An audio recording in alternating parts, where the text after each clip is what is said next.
तो सद्गुरु, आप हमें जो बता रहे हैं उनमें से एक या दो ऐसी चीज़ें बताइए जो हम कल कर सकते हैं, which will which will जिनसे हमारी जागरूकता, धारणा और विचारशीलता बढ़ेगी। ओह, तो आप कुछ घर ले जाना चाहती हैं? जी, एक तरह से, पर कुछ ऐसा जो हमेशा बना रहे, ना कि ऐसा जो छूट जाए। क्योंकि हमने आपसे बहुत सी चीज़ें सुनी हैं, हमने बहुत कुछ सुना है और मैं सोच रही हूँ कि कल मैं नया क्या करूँगी। देखिए, 26 अक्षर वाले एबीसी को सीखने के लिए कम से कम अगर आपने भारतीय भाषाएं सीखी होती तो 54 अक्षर होते हैं। सिर्फ 26 अक्षरों को ठीक से लिखने में आपको कितना समय लगा? उन्हें सही क्रम में लिखना और उन्हें अपनी मर्जी से इस्तेमाल करने में कितना समय लगा? ओह, मैं आज भी सीख रही हूँ। काफ़ी समय लगा। कम से कम 3-4 साल हाँ। न्यूनतम। वाक्य बनाना और उनका मन चाहे तरीके से उपयोग करने के लिए शायद 12-15 साल की शिक्षा लगी होगी। हाँ, तो आपने केवल कुछ शब्द सीखने के लिए इतना कुछ किया। Wordcraft. पर अपने अस्तित्व की मौलिक प्रकृति के बारे में कुछ जानने के लिए जो आपको नए आयाम में ले जा सकता है, आप उसे 2 मिनट में जानना चाहते हैं। इतनी नाइंसाफी क्यों? नहीं, मैं 2 मिनट में सिर्फ शुरू करना चाहती हूँ। ठीक है, तो शुरू कैसे करें? बस इतना कीजिए। आज बिस्तर पर जाने से पहले हर घंटे खुद को याद दिलाइए, अभी 8 बजने वाले हैं। It's going to be 8 o'clock. 8 o'clock, remind yourself, wow, I'm still alive. 8 बजे खुद को याद दिलाइए, वाह, मैं अब भी जीवित हूं। नहीं, हंसिए मत। आज रात सोने वाले कई लोग कल सुबह नहीं उठेंगे। धरती पर 10 लाख से ज्यादा लोग कल सुबह नहीं उठेंगे।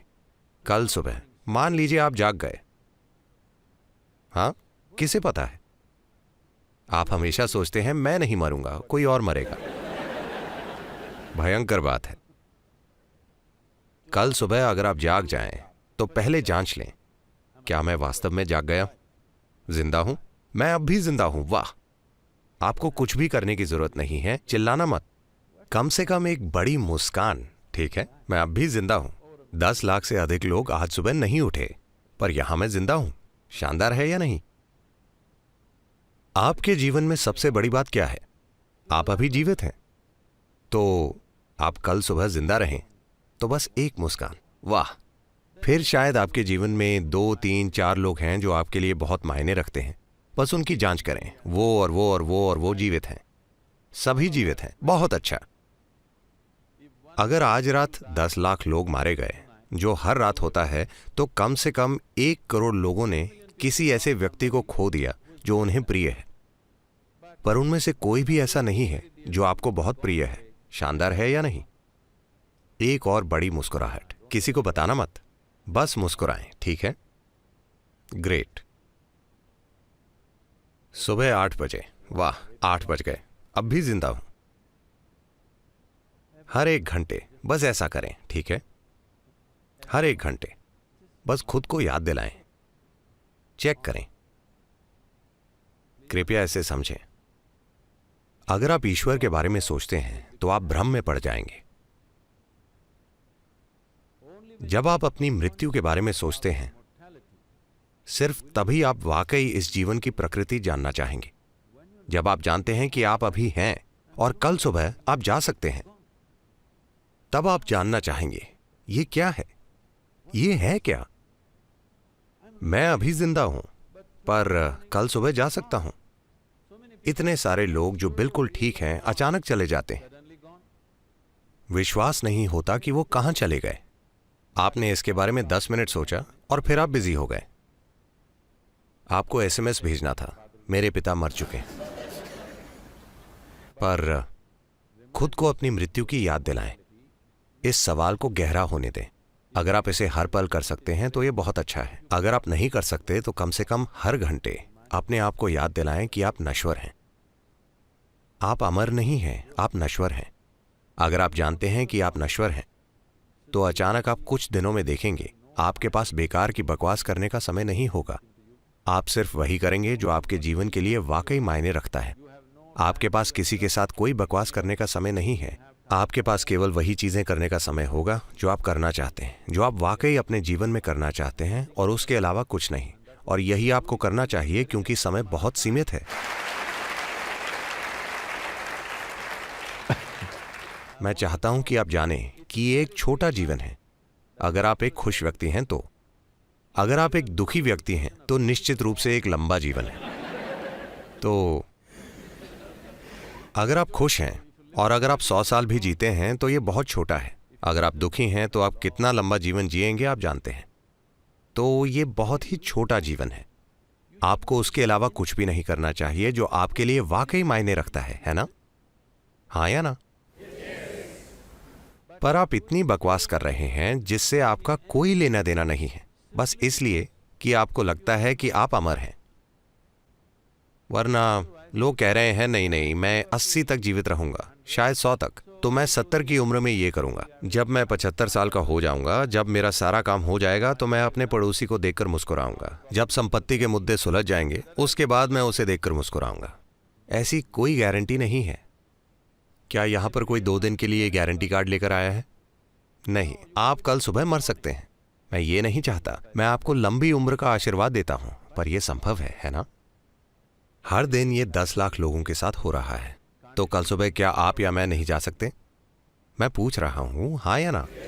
If you are conscious of your mortality, becoming aware will naturally happen. अगर आप अपनी मृत्यु के प्रति सचेत हैं तो जागरूक होना स्वाभाविक रूप से होगा, क्योंकि जीवित रहने का महत्व खिल उठेगा।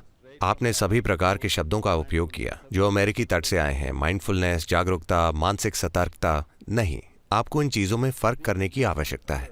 मानसिक रूप से सतर्क रहने से आप जीवन बेहतर तरीके से चला पाएंगे। अगर मैं मानसिक रूप से सतर्क हूं तो मैं बेहतर ड्राइव कर सकता हूं, अपना काम बेहतर कर सकता हूं, कुछ और बेहतर कर सकता हूं। ये जीवन चलाना है। जागरूकता जीवन चलाने के बारे में नहीं है। जब मैंने आपसे पहला सवाल पूछा कि आप कैसे जानते हैं कि आप यहाँ हैं, आपने कुछ सोचा और फिर आपने कहा मैं सचेत हूँ। केवल इसलिए कि आप जागरूक हैं, आप जीवित भी हैं। आपका जीवन जागरूकता है, आपकी जागरूकता ही जीवन है। सवाल केवल ये है कि कितना जागरूक। बहुत से लोग सोचते हैं कि अगर वे 50% जीवित हैं तो ये काफी अच्छा है।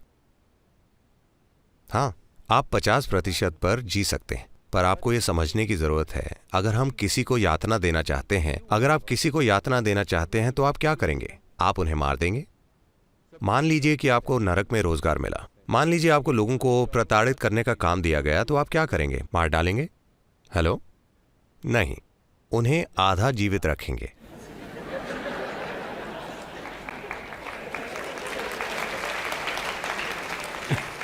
अगर आप उन्हें आधा जीवित रखते हैं तो उसे यातना कहा जाता है, इसीलिए अभी इसे आत्मयातना कहा जाएगा। शायद आप कहीं और रोजगार पाने की तैयारी कर रहे हो, क्योंकि 2 या 3 साल की उम्र से ही लोग, आपके माता पिता आपसे पूछते हैं, बड़े होकर क्या बनोगे बेटा? मैं एक इंसान के रूप में पैदा हुआ हूं, मुझे एक इंसान बनने का प्रयास करना चाहिए। देखिए, इस धरती पर हर जीवन, चाहे वो एक पक्षी हो, एक कीड़ा हो, कीट, पक्षी, जानवर, पेड़, जो भी हो, वे सभी एक पूर्ण जीवन बनने के लिए प्रयास कर रहे हैं। एक कीड़ा एक पूर्ण विकसित कीड़ा बनने की कोशिश कर रहा है, एक पेड़ एक पूरा पेड़ बनने की कोशिश कर रहा है। एक इंसान को भी एक पूर्ण मानव बनना होगा। नहीं नहीं, आप क्या बनेंगे का मतलब है आपको कैसी नौकरी मिलेगी 3 साल की उम्र से। ये पागलपन इस वजह से आया है क्योंकि इस देश की पिछली शताब्दी इतनी गरीबी में गुजरी है, लोग इतने वंचित रहे हैं। उन्हें लगता है कि अगर उनके पास नौकरी नहीं होगी तो वे खा नहीं पाएंगे। ये एक गरीबी से भरी चेतना से आता है। हमें आगे बढ़ना होगा। वो पीढ़ी गई। अभी अगर आपके दिमाग की कुछ कोशिकाएं काम कर रही हैं तो आप जीवन चला सकते हैं।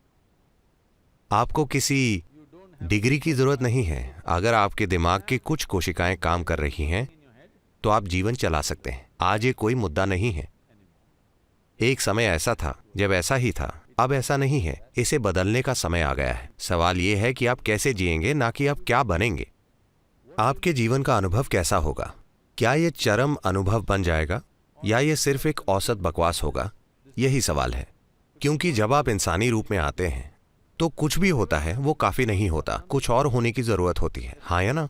शायद आप सोचें कि आप अलग अलग काम कर रहे हैं। जो आदमी मंदिर जाता है, जो बार में जाता है, जो काम पर जाता है, जो दुनिया पर विजय पाने के लिए जाता है, every one of them is just seeking a larger slice of life. वे सभी बस जीवन का एक बड़ा अनुभव चाहते हैं। कुछ लोग मॉल जाते हैं, कुछ लोग पीडीएस जाते हैं। जैसे कुछ लोग सोचते हैं कि मंदिर में फ्री में मिल जाएगा, इसीलिए वे वहां जाते हैं। कोई दुनिया को जीतने के लिए जाता है, कोई शॉपिंग के लिए जाता है। ऐसा क्या है जो आप पाने की कोशिश कर रहे हैं? ये बस जीवन का एक बड़ा अनुभव पाने की कोशिश है।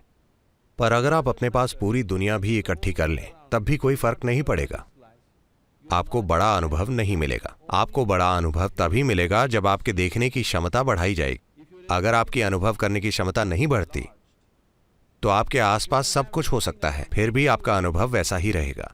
आधुनिक जीवन बस यही है।